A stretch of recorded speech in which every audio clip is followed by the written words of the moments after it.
Welcome back to the channel, everyone. Welcome back to the channel. Please subscribe, hit the little bell, share and forward the video to people. Stay with me. This is the third video that I am posting about the Collins Correctional Facility lockdown. My first video, you can view it, was explaining what the media told us. And then I got a phone call from a correctional officer who told me that the media was not reporting this correctly. The Department of Corrections was not giving correct information to the media. And this is what persuaded me to look into this even more. And so when I heard that three prisoners, when I heard that prisoners took over three dorms inside of Collins Correctional Facility, right? Things weren't adding up to me for the information that I received. And I felt that what really was going on is because Robert Brooks' murder was going before the grand jury a day prior, that it would look very good for the Department of Corrections if they could psychologically influence the population. And the way they did that was to try and make you believe that that a riot took place in a prison, that prisoners took over three dormitories inside of a prison, right? And that more staff is needed inside of the prison. More correctional officers need to be hired. And if they can make people believe that their use of force and their use of aggression was necessary against Robert Brooks, and the way they tried to do that was to take a small incident in Collins Correctional Facility and blow it out of proportion, blow the entire thing out of proportion. The timing, right, was too coincidental for all this to happen for me. And I started to see through this situation, right? I appreciate many of the comments that people left, telling me, thank you for the update. We appreciate the information. Thank you for keeping us posted. But of course, the comments came in from people telling me that I didn't know what I was talking about. And I'm telling you that I lived in the Department of Corrections for 17 years, and I know the way they operate, right? I know the way that they move. Okay. And they're asking the commissioner to step down because of the Robert Brooks murder. Obviously, he doesn't want to step down. So if he can show up on the scene of a possible riot where inmates are going crazy, then he can use that as justification on why certain things are needed, right? But don't tell me that I don't know what I'm speaking about, because I live there and I know the way that they work.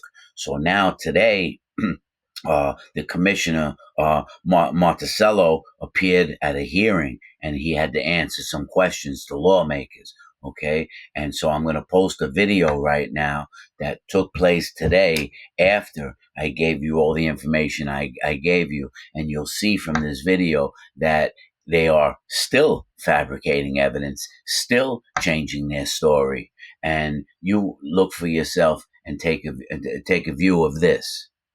As the Collins Correctional Facility in Erie County remains on lockdown, I'm Derek Hyde, and I'm seeing your requests to keep looking into what actually happened there on Wednesday. Obviously, when you look at the press release, that's a generic, watered-down version of what happened. That's Vinny Blasio, a 27-year veteran of the New York State Department of Corrections. He says his former employer's description of Wednesday's incident at Collins does not match what his friends working inside are telling him. Let's be honest and call it what it is. It was a takeover of the jail by inmates, and it was a riot. Here's what the state is saying happened. At some point Tuesday night, officers used force to recover cell phones from an inmate, but that situation was, quote, de-escalated by staff and inmates returned to their dorms. However, despite claiming staff de-escalated the situation, the state also says later that morning there were threats that caused staff members to exit their posts at the dorms inside the prison, and the commissioner of the entire department traveled to Collins, activated emergency protocols, including negotiating teams, and locked the entire prison down for more than a day. No inmates were injured. One officer suffered minor injuries. No mention of a riot, all according to the state. But this description of what happened still left me with questions. So I reached out to the Department of Corrections and asked, If staff and supervisors already de-escalated the situation, why were there threats made to them? And why did the COs have to exit the dorms? And why did Commissioner Martuscello travel to Collins, activate emergency protocols, and issue a lockdown? I asked these questions both Wednesday and Thursday. Still no answer to any of them. So obviously something serious happened at Collins Correctional and everybody's downplaying it. Under the Freedom of Information law, both Blasio and I have requested body camera footage of this incident. And the same thing comes to light every single time. It's under investigation. It's a way to get out of FOIL. Thursday evening, I just reviewed a video from a state budget hearing. Corrections Commissioner Daniel Martuscello was there. Here's his response to lawmakers when asked what happened at Collins. On the early morning hours yesterday, a sergeant encountered multiple individuals in one cube. When he engaged them, the individual ran from the sergeant. They followed him to a bathroom. A use of force ensued, and they wound up finding 2 contraband cell phones. Other incarcerated people on the dorm became agitated because they didn't understand why the force was being used, why they were chasing the individual. And the staff on scene, including that sergeant, did a great job in de-escalating that situation and resolved it, and everyone went back to their cubes.